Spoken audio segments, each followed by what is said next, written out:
his campaign or pushing for his agenda is concerned. Is this something that is true? Of course, you've already said where you would put your vote, especially based on your background. Mr. Nangwe. Yes. Number one, I practice law full time. That's how I make my money. That's how I support myself. Yes. That's number one. Number two, I have never received one red dime from William Ruto or any Ruto agent. Not one red dime. Thirdly, the last time I met William Ruto was in 2013 in the presence and company of Raphael Tuju. I was then supporting Raphael Tuju. I have made this very consistently. In 2010, when Ruto and Uhuru were in The Hague, Ruto's lawyer hired me, Karim Khan, the current prosecutor of the International Criminal Court, retained me as an expert witness. I never spoke with Ruto. I only dealt with the lawyers. So anybody spreading the rumor, like all the stupid Kenyan rumors, is just that, flagrantly false. Why would Miguna be commissioned from Toronto to work for William Ruto? William Ruto has enough people in Nairobi. William Ruto has a stadium full of people working for him. Do you understand? And finally, everybody knows I cannot be bought. By the way, if I wanted money, if money was the issue, the easiest place to get money and maybe get more money is Uhuru Kenyatta, is the president. The treasury, they raid the treasury every day. Do you understand? So money is in Azimio. Money is not with Ruto.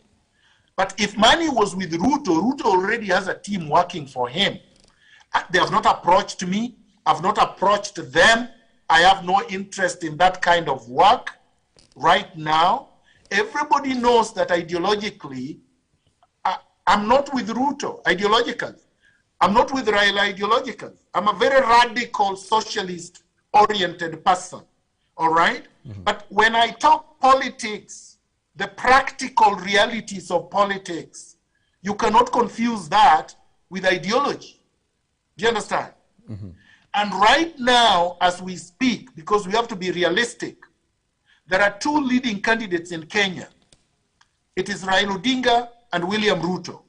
William Ruto will beat Raila Odinga 70 to 30%. That's almost a fact. And by the way, I've spoken with some of those pollsters that are publishing rubbish for your consumption, and they agree with me. They tell me in confidence that I'm right. All right? They tell me that my analysis is head on. These analysts that are lying to you when they publish opinion polls, because believe you me, maybe you are the only visitor to Jerusalem. I know everybody in Kenya, almost everybody that matters. I have all their telephone numbers. So if I wanted to call someone, it's very easy to call any one of them. All right? I know even Uhuru's number. So if I wanted to work with any of them and wanted to apply for a job, I could call any of them. It would be easier for you. I have not placed a call on any of them. Right. Talk to me a bit about the intrigues that you see happening in terms of these coalition formations holding together to deliver. This now I'm asking you from a political commentary perspective, because we've already started seeing the jostling for the #2 position. Because as you say it, this vote is for William Ruto to actually lose if he wants to lose, but he's already won from what you've analyzed. When I talk to the people who are pro-Azimio, they also say this thing, Raila Odinga has gone with it already, it's for him to lose.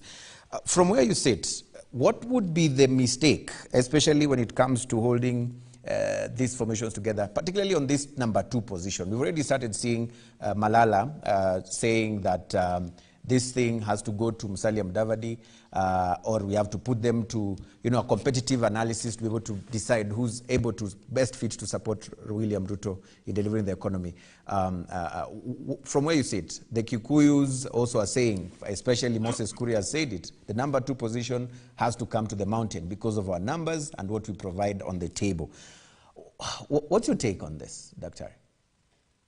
So let me answer it this way. Number one, I think the Azimio people who are saying Raila has taken power are lying to themselves, but mostly they are saying it for public consumption.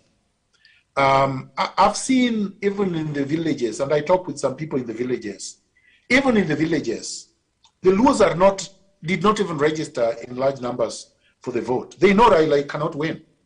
A lot of people know that William Ruto is going to beat Raila better than you can beat a Burukenge. I mean, so it's a lie. I think the consolation they have been giving themselves is that Uhuru is going to rig for them.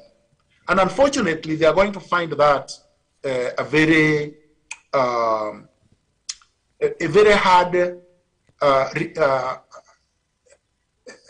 hard fact to swallow when August comes. So, regarding how the coalitions will work, number one, the number 2 position is not that coveted. So anybody who tells you that number 2 is coveted is lying to you. For number 6? No, the deputy presidency position is not that coveted by either side. Because if you recall, the reality is that the Kikuyus do have a president right now, isn't it? Yes. If it's a question of ethnicity. But this president has been the worst president for Kikuyus since independence. He has destroyed Kikuyu businesses.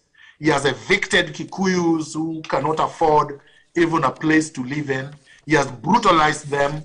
There are a lot of Kikuyus whose bodies are found in rivers floating, and nobody has said how they died. He arrests them. He humiliates Kikuyus, including the recent one, Tabitha of Keroche. You understand? So nobody can tell you that being a deputy president is more important than being a president. Yet they have a president now who is just abusing them. He abuses them orally, verbally, and he abuses them physically. He abuses them economically. And he's using them to get richer and his family to get richer by monopolizing the production of milk and the insurance and banking business. So I think the Kikuyus understand power.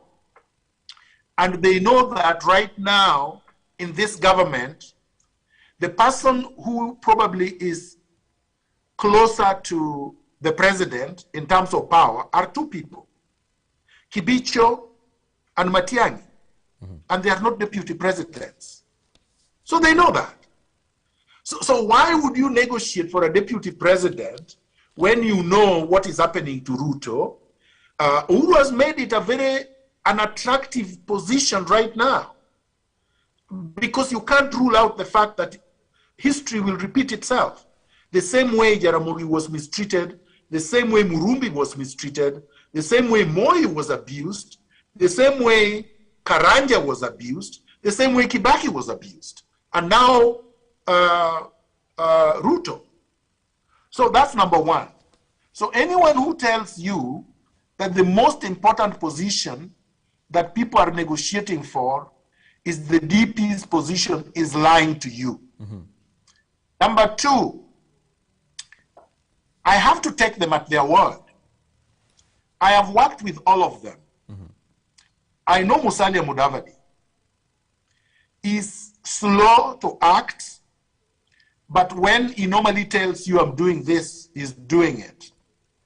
He refused the swearing in. I'm the one who went with Raila to convince him to support it. And he told me to my face that he didn't like it. And he didn't come. It's not like we were not expecting him to that we were expecting him to come. He had already told us at a meeting that he was not coming. So he didn't lie to us. You see, a lot of people have been very unfair to Mudavadi. They are saying he did this, as if he lied. He didn't lie. he actually told me the truth. Miguna, I don't know about this. You know me, I'm a conservative man. And he is a conservative, and he says so. He does not pretend to be something he is not. The problem I have is with people pretending, and they are not who they are. Raila Odinga, pretending to be radical. He's fighting for people, and he's not. So he's lying. People like Kalonzo, saying, I don't know what I signed, blah, blah, blah, and then he does exactly the opposite. So the long and short is that I think Musalia Mudavadi knows what he's doing. I think that he made a decision, a conscious one, to support William Ruto. And that if they discussed portfolio or whatever, that remains at the realm of the confidentiality between them. When they disclose that, we will know. I will not take anything Malala says to the bank. You wouldn't take what Malala says to the bank.